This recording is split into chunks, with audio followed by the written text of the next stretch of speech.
नमस्कार।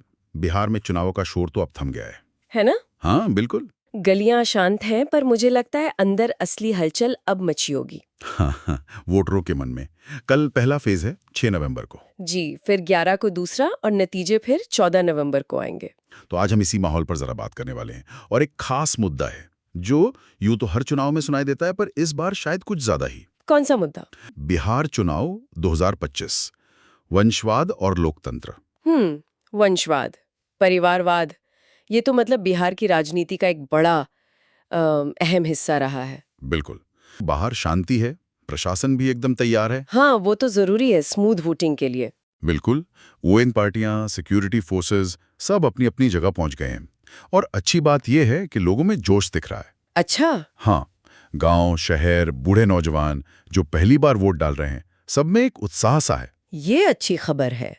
ये उत्साह बना रहना चाहिए लोकतंत्र में। सही में, लोकतंत्र का पर्व जो कहते हैं। हाँ बिल्कुल। लेकिन ये जो बाहर की शांति है ना, कई बार अंदर का तूफान छुपाए रखती है। मंच भले ही शांत हो गए हो, पर्दे के पीछे तो अभी भी मतलब बहुत कुछ चल रहा होगा। हाँ, वो जोड़ तोड़, वो आखिरी मिनट की स्ट्रैटेजी। जी। और ये उत्साह इसलिए भी जरूरी है क्योंकि हर एक वोट, जैसा हम सब जानते हैं, सिर्फ सरकार नहीं चुनता। वो तो राज्य की दिशा तय करता है अगले 5 सालों के लिए, और शायद उससे भी आगे के लिए। और इस बार दिशा तय करने वाले ये जो समीकरण है ना, वो बड़े पेचीदा हैं। कैसे? कि रिश्ते बदल गए हैं। कहीं भाई ही भाई के सामने हैं, तो कहीं पुराने दोस्त आज दुश्मन बने खड़े हैं। अरे हाँ, ये तो बिहार की राजनीति में अक्सर देखा जाता है। पर्सनल लड़ाइयां भी खूब होती हैं। बिल्कुल, लेख में उदाहरण भी दिए हैं। जैसे आरजेडी में ही देखिए, तेजस्वी यादव और तेज प्रताप यादव। हाँ, उनकी खींचतान तो काफी समय से चल रही है। पर अब लगता है बयानबाजी कुछ ज्यादा ही तीखी हो गई है। इसका असर तो पड़ेगा ना कहीं। बिल्कुल पड़ेगा, पार्टी के अंदर भी और शायद वोटरों पर भी। और एक मोकामा का जिक्र है, दुलारचंद यादव की हत्या हुई। हाँ, वो खबर आई थी। हाँ, और आरोप लग रहे हैं सीधे आनंद सिंह पर। अच्छा, ये दोनों तो कभी साथ हुआ करते थे शायद। हाँ, कभी साथी थे, आज एक दूसरे के क्या कहते हैं, खून के प्यासे लग रहे हैं। ये गंभीर बात है। ये जो पर्सनल झगड़े या ऐसी घटनाएं होती हैं ना, ये सिर्फ 2 लोगों या 2 गुटों तक सीमित नहीं रहती है। इनका असर नीचे तक जाता है। कार्यकर्ता बन जाते हैं, पार्टी की इमेज पर असर पड़ता है, वोटर्स कंफ्यूज होते हैं, और पार्टियां भी मतलब इन चीजों को अपनी रणनीति में इस्तेमाल करती हैं। हाँ, वो तो है।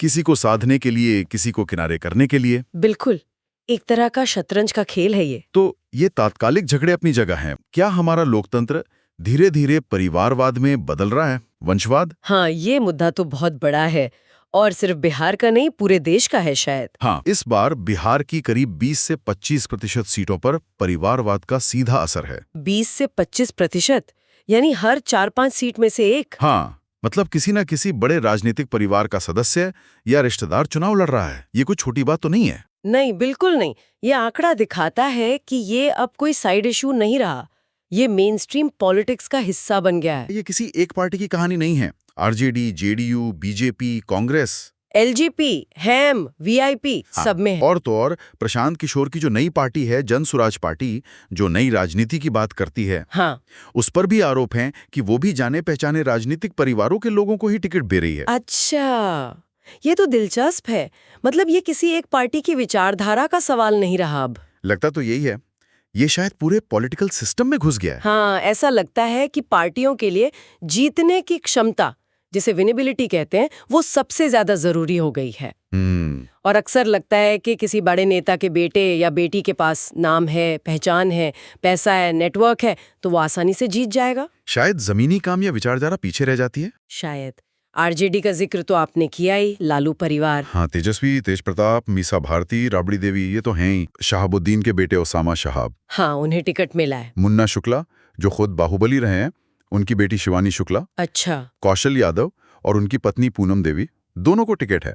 अली अशरफ फातमी के बेटे फराज फातमी, राजकुमार महासेठ के बेटे प्रभात महासेठ, मतलब कई नाम है। तो आरजेडी की रणनीति क्या दिखती है इससे? एक तरफ लालू जी की विरासत है, जिसे परिवार आगे बढ़ा रहा है, हाँ। और दूसरी तरफ ये जो दूसरे दबदबे वाले परिवार हैं, उन्हें साथ लेकर शायद वो अपना सामाजिक समीकरण और मजबूत करना चाहते हैं, अलग अलग इलाकों में पकड़ बनाने की कोशिश। पर क्या ये पुराने चेहरों पर ही निर्भरता नहीं बढ़ाता?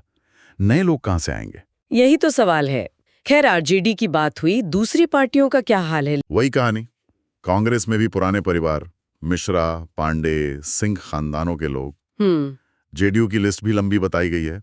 कई मंत्री हैं, बाहुबली नेता हैं, उनके बेटी रिश्तेदार। और बीजेपी, वहां भी है ये? हाँ बिल्कुल है।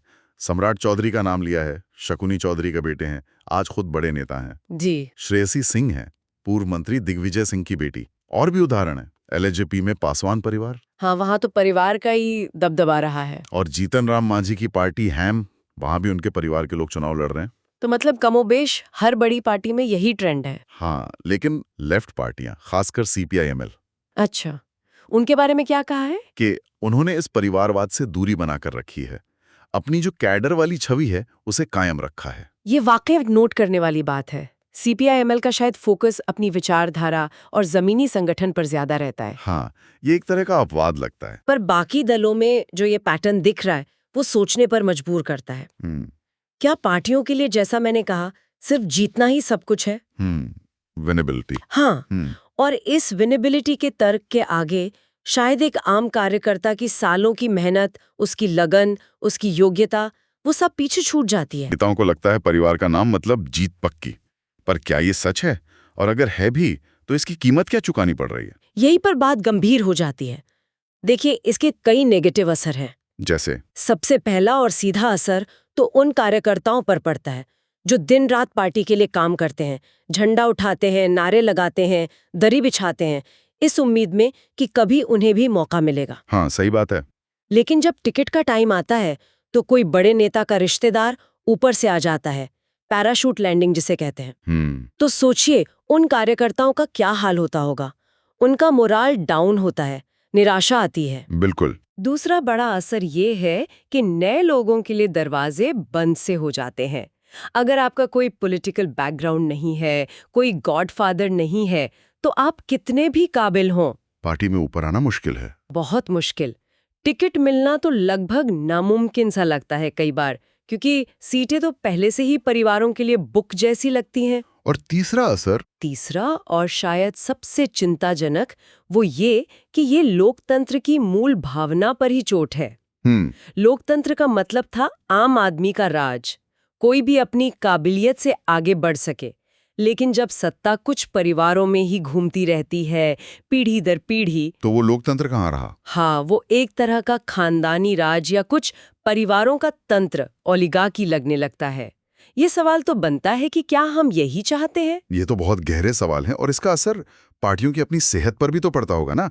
अगर नए लोग, नए आइडियाज नहीं आएंगे, वो जमीन से कट सकती हैं। पार्टियां सिर्फ चुनाव जीतने की मशीन बन सकती हैं, पर समाज की बदलती जरूरतें, नए मुद्दे, उन पर शायद वो उतनी असरदार न रह जाएं।